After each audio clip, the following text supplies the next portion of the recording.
Meus irmãos e minhas irmãs, paz e bem. Muitas vezes, quando nós temos a celebração do Cristo no ano litúrgico, nós depois temos um reflexo na vida de Maria. Maria é modelo para nós de discípula, ela é a mãe que intercede por nós.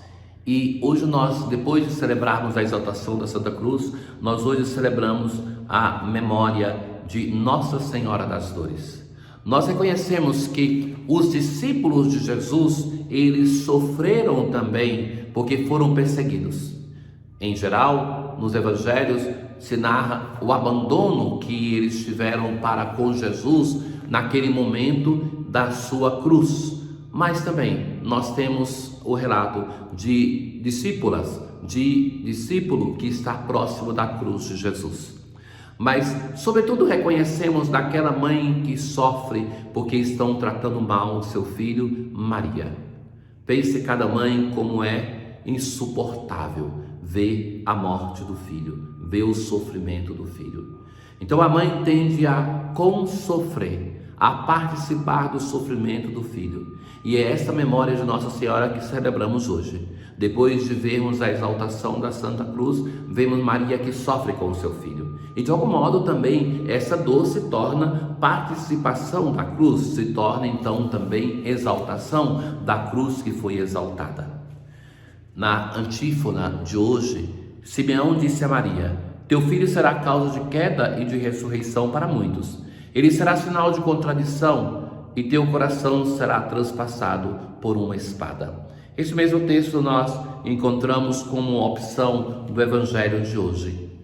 Na primeira leitura, nós temos o texto da carta aos Hebreus, texto que nós já encontramos na liturgia ferial e que nos diz assim: Cristo, nos dias de sua vida terrena, dirigiu preces e súplicas com forte clamor e lágrimas àquele que era capaz de salvá-lo da morte, e foi atendido. Mas como foi atendido? Morreu na cruz.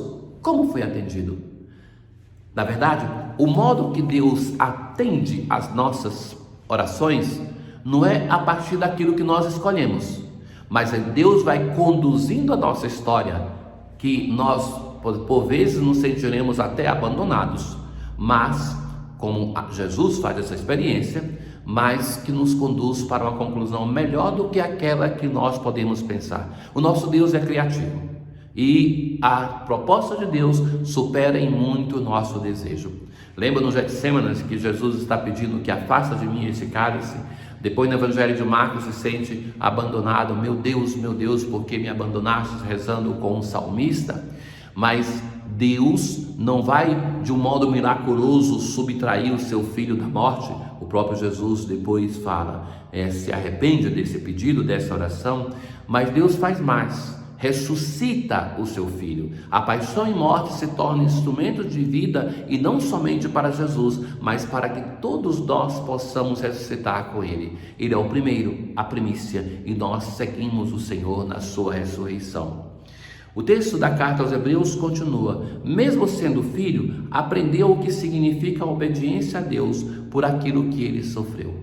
Assim como nós refletimos há poucos dias sobre o sofrimento do povo de Israel que vai provocá-lo à conversão, o Cristo também, através do seu sofrimento, aprende a obediência, a escuta, a abertura à escuta, audiência. E então, assim também na sua humanidade vai sendo transformado, vai sendo feito um discípulo. É belo o Salmo 30 que nós rezamos hoje, que manifesta essa confiança daquele que está sofrendo. Senhor, eu ponho em vós minha oferência, da minha esperança. Defendei-me e libertai-me. Seja uma rocha protetora para mim, sim, sois vós a minha rocha e fortaleza. Retirai-me dessa rede traiçoeira. Em vossas mãos, Senhor, entrego o meu espírito, porque vós me salvareis, ó Deus fiel. A vós, porém, ó meu Senhor, eu me confio. Eu entrego em vossas mãos o meu destino. Como é grande, ó Senhor, vossa bondade para aqueles que em vós se refugiam.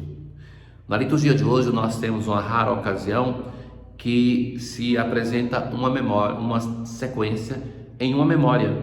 Então essa sequência faz um belo resumo daquilo que é a história dessa devoção. Não a história no tempo, mas a teologia, a espiritualidade dessa devoção para com Nossa Senhora das Dores. Recordem-se que a sequência, quando é lida e melhor ainda cantada, a Assembleia se coloca de pé.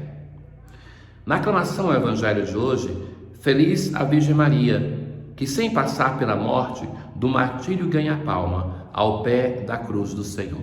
Veja que ela transmite uma tradição que é aquela de que Maria não passou pela morte, mas ela se adormeceu e foi levada em corpo e alma para os céus. Nós encontramos na primeira proposta do Evangelho de hoje, aquela de São João, aquele relato do que acontece aos pés da cruz do Senhor. Ali estava a mãe de Jesus com algumas outras mulheres e está também o discípulo que Jesus amava. E Jesus vai dizer à sua mãe: mulher, este é o teu filho.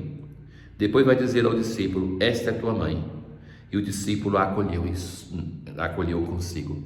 De fato, a tradição vai dizer que João vai viver em Éfeso e com ele vai viver a mãe de Jesus. Mas além de uma coisa concreta, que é o cuidado amoroso de Jesus para com o discípulo e para com Maria, então de preocupar-se com quem ela vai viver, mas tem uma dimensão fundamental, que é a espiritualidade materna de Maria para com todos nós, não somente para com o discípulo. Maria, através do mistério pascal, que no quarto evangelho se realiza totalmente na cruz, a ressurreição também, ele entrega o seu espírito também da cruz. Maria se torna mãe, não somente do Cristo cabeça, como é no momento da anunciação e nascimento, mas mãe de toda a igreja. Todos nós, membros da igreja, queiramos ou não, temos em Maria a nossa mãe, aquela que é para nós modelo de discipulado e aquela que intercede por nós. Quantas vezes no nosso sofrimento nós precisamos de uma mãe e com confiança nós nos dirigimos a ela. Nós católicos temos esse privilégio, nós temos uma mãe e queremos ter, como Jesus, o Cristo, cabeça da igreja, quis ter uma mãe e teve em Maria esta mãe. A toda Santa Mãe de Deus é aquela que nos ilumina, que nos conduz. Vejam que entre os primeiros grupos que rompem com a Igreja de Cristo, os protestantes do século XVI, eles não tinham um problema com a Virgem Maria.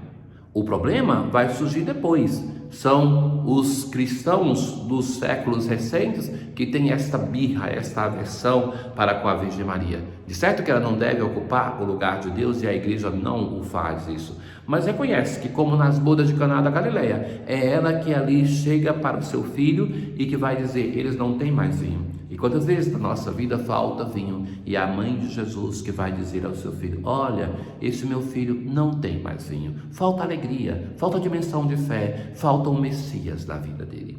Maria é aquela que nos ajuda no nosso caminhar para sermos verdadeiros discípulos de Jesus. Nós estamos na segunda opção do Evangelho, aquela de Lucas, com Maria e José que estão ali no templo. Simeão abençoa Maria e vai dizer para ela: este menino vai ser causa tanto de queda quanto de reerguimento para muitos de Israel. Sinal de contradição, para que sejam revelados os pensamentos de muitos corações. Então, diante de Jesus, a verdade que está nos corações vai denunciar a mentira que está no exterior de muitas pessoas. Não é à toa que Jesus muitas vezes vai chamar de hipócrita. Então, as pessoas se manifestam naquilo que é. Aqueles que eram bonzinhos vão levar à morte de cruz. Aqueles que eram os grandes pecadores mudam de vida no encontro com Jesus. Mas o texto de hoje é por causa dessa expressão final, que vai dizer para Maria: uma espada te transpassará a alma. Nós lemos esse texto hoje porque a espada evoca a dor e o sofrimento, mas a espada na tradição bíblica sobretudo é a força da palavra de Deus, que como uma espada afiada penetra até os íntimos das vísceras e que vai transformando. Maria se deixou transformar pela palavra que ela escutou e que ela deu à vida, porque se encarna nela. Ó Deus, quando o vosso Filho foi exaltado, quisestes que sua mãe estivesse de pé junto à cruz, sofrendo com ele. Dai à vossa igreja unida unida a Maria na paixão de Cristo, participar da ressurreição do Senhor. Tenham todos um bom dia. O Senhor esteja convosco, Ele está no meio de nós. Abençoe-vos o Deus Todo-Poderoso, o Pai, o Filho e o Espírito Santo. Paz.